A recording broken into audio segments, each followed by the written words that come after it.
Okay, so yesterday when they released the Myriad Celestia trailer in the Chinese, well, on the Chinese website for MiHoYo, apparently they released a post clarifying all of the Emanators of Destruction. We didn't get that in English until now.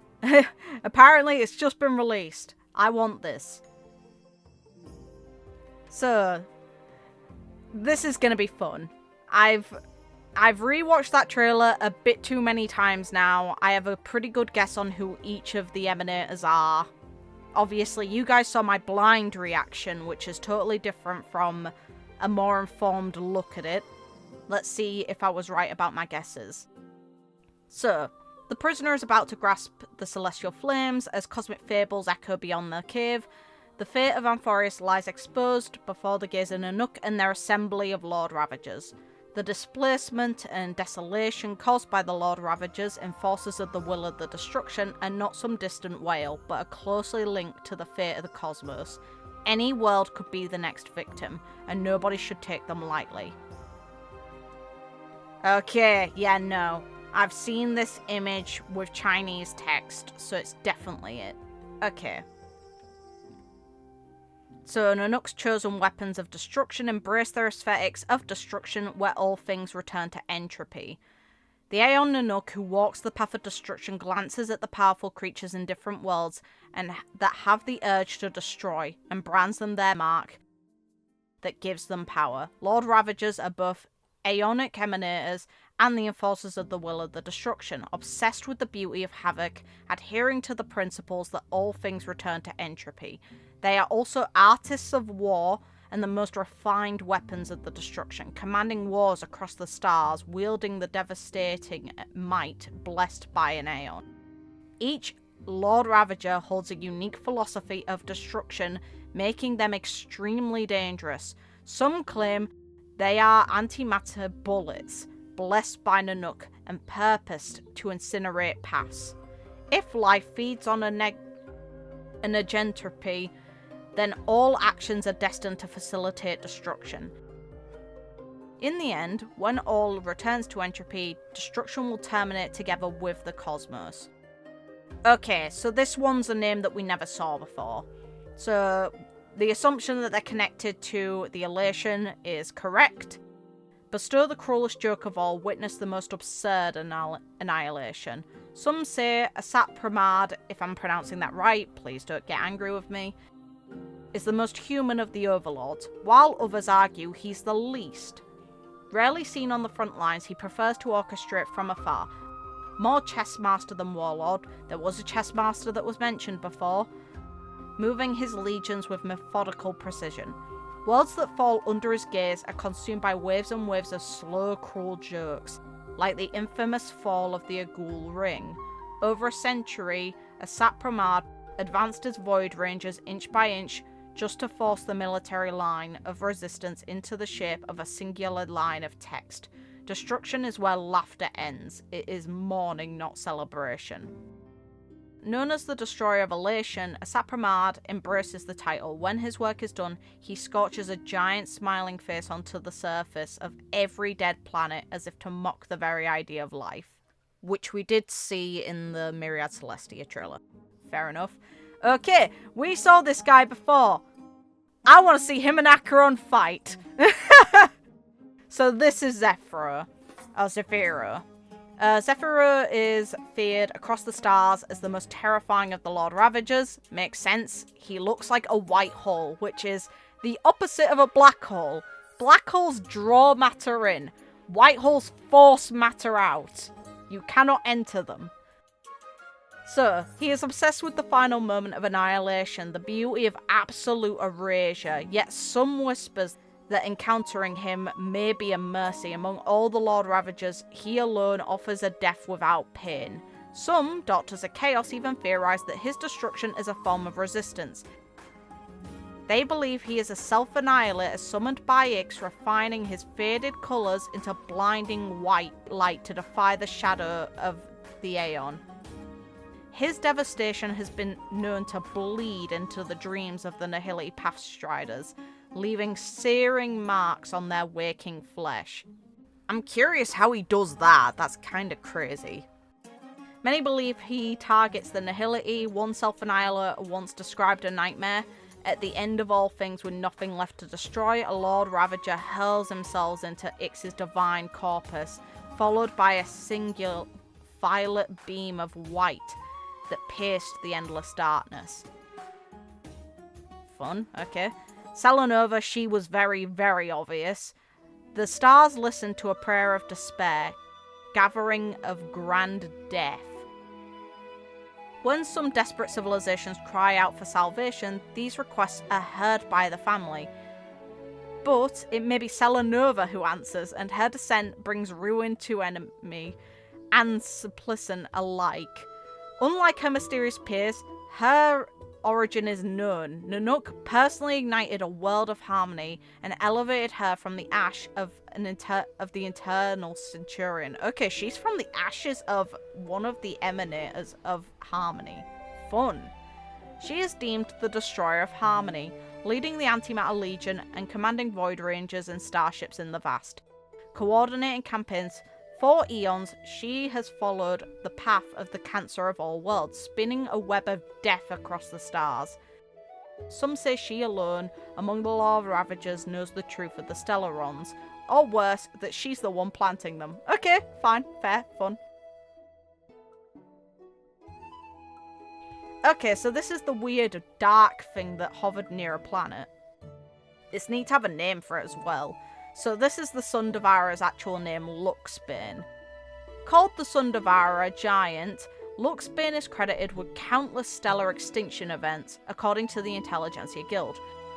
Beyond that, little is known. No one understands their purpose, they are simply called Luxbane.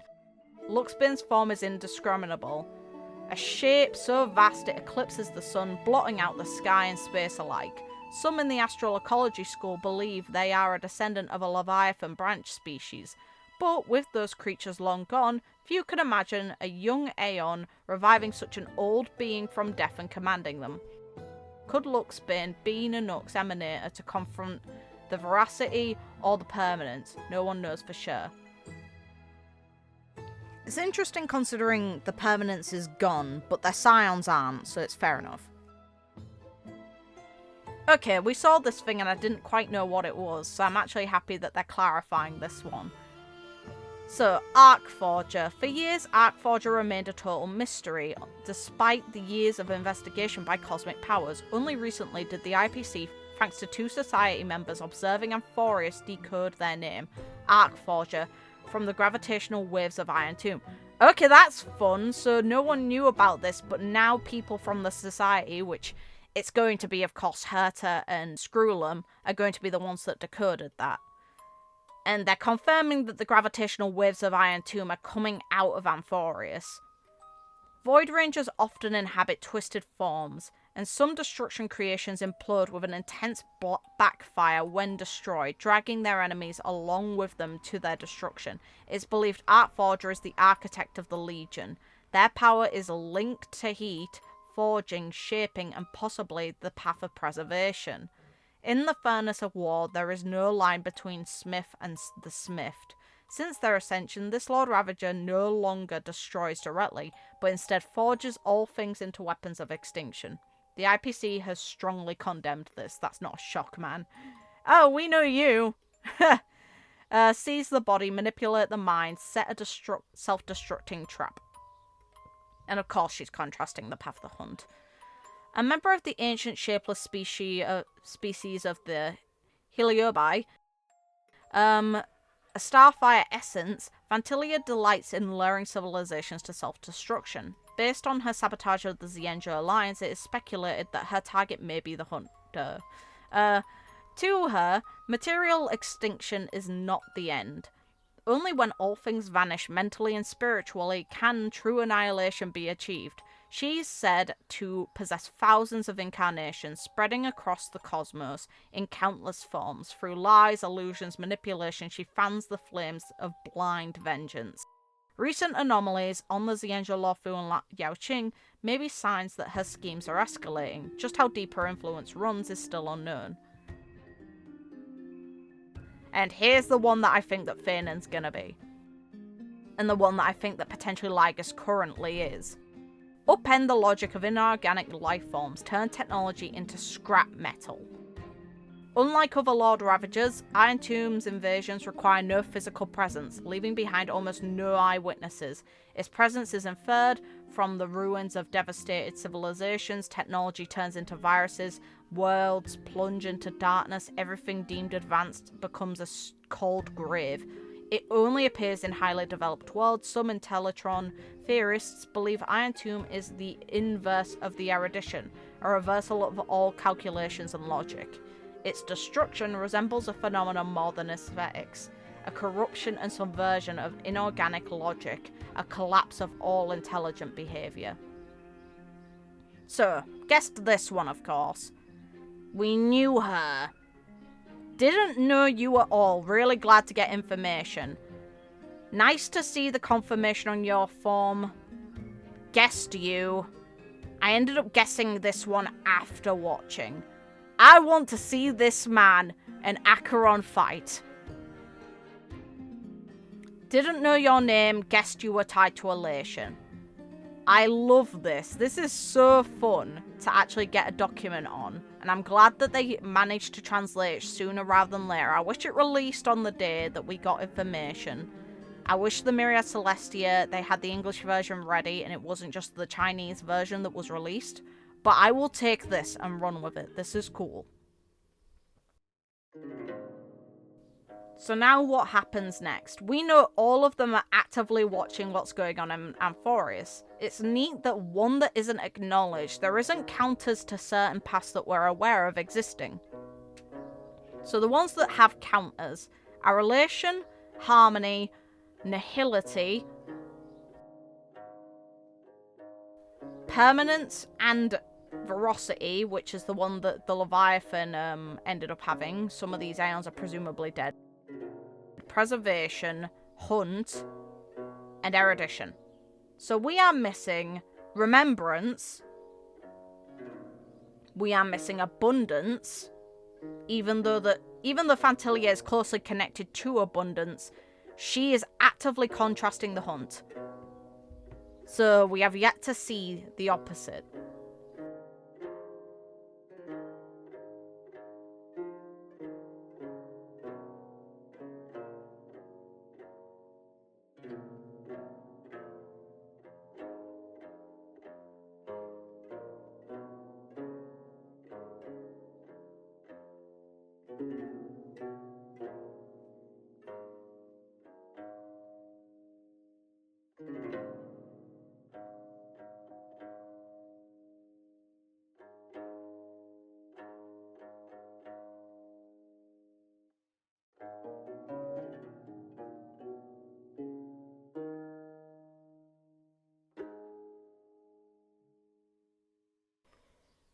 There are a couple of paths that don't have an alternative variant, like don't have a member of the Destruction actively created currently or that we know about, made to oppose them. So the ones we know don't have a contrast yet within the current aeons that we're aware of. Including ones that have died, by the way, because they include Veracity in here and Permanence, whose aeons are presumably dead. So out of the ones that are living, Remembrance and Abundance don't have a contrast. There's also the Enigmata, the Equilibrium, and the Finality. Within the ones that are potentially dead, there is the Trailblaze, there is Beauty, and there is also the Propagation. All of those paths do not have members of the Antimatter Legion / the Emanators of Destruction who have a member that contrasts them. But every other path that we know about so far does. Oh yeah, and Order if we're including dead paths as well. Order as well, fair enough. But I'd technically not count that one because we have Selenova who contrasts Harmony, and we know that Order was absorbed into Harmony as a path. So making a separate one would be a little bizarre. It seems like the intent and purpose of this organization, of, you know, the Emanators of Destruction and of Nanook in general, is to create members that are suitable to kill specific paths. So those paths would have to be living. But in that case, though, Luxbane makes less sense than I'd expect. Like, my one concern is I have spoken to at least 2 other people about the idea of March potentially somehow being connected to this as Remembrance's counterpart. But I also don't think that makes sense, because based on our understanding, her resonance with the Path of Remembrance is the reason why she fell asleep.